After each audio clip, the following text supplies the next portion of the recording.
Hi, welcome back to Brooksy's Bass Corner and my Essential Bass Albums series, looking back at albums that in my view are essential listening for any bass player. It might be an album that sold millions of copies worldwide and thrust the bassist onto megastardom, or it might be an album that didn't sell particularly well, but cut a niche for a particular bassist to propel the band or artist onto greater things. Or it might just be a great album in terms of the bass performance.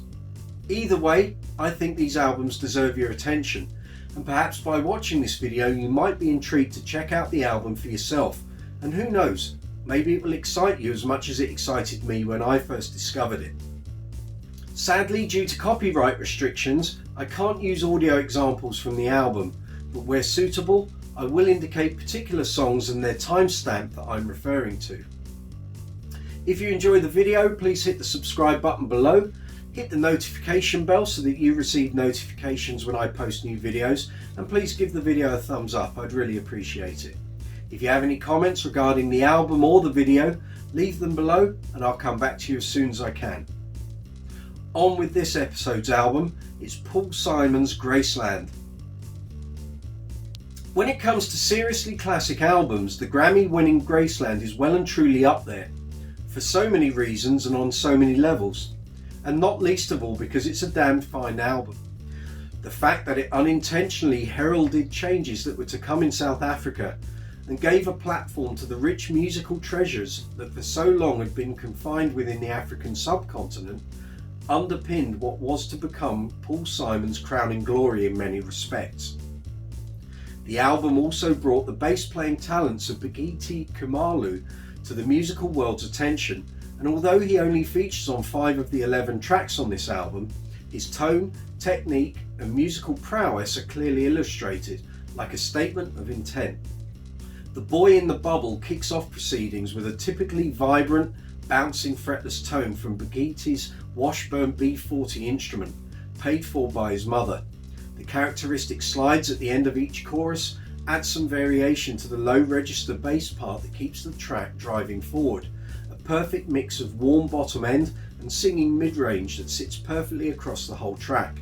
The title track follows and Paul Simon is quoted as saying this is his favourite song and the best song that he's ever written. Bakithi features again, the fretless slides open the track before he employs an almost hypnotic octave pattern that brings the verse to life from the outset and dominates the song.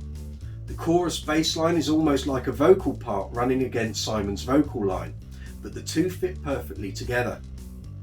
I Know What I Know features the musical talents of General M.D. Shurinder and the Gaza Sisters Band.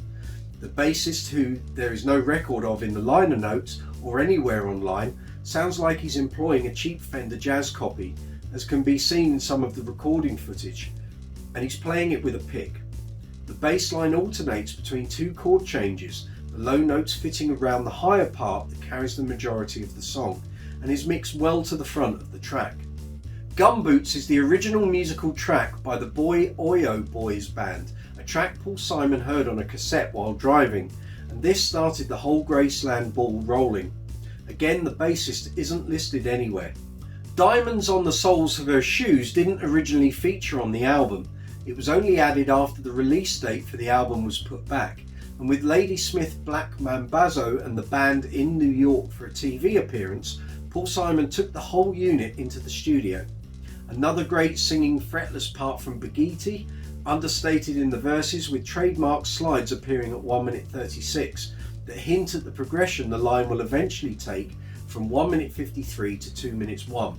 Bakithi employs some ever tasteful slaps and pops in the instrumental section from 2 minutes 14 to 2 minutes 31.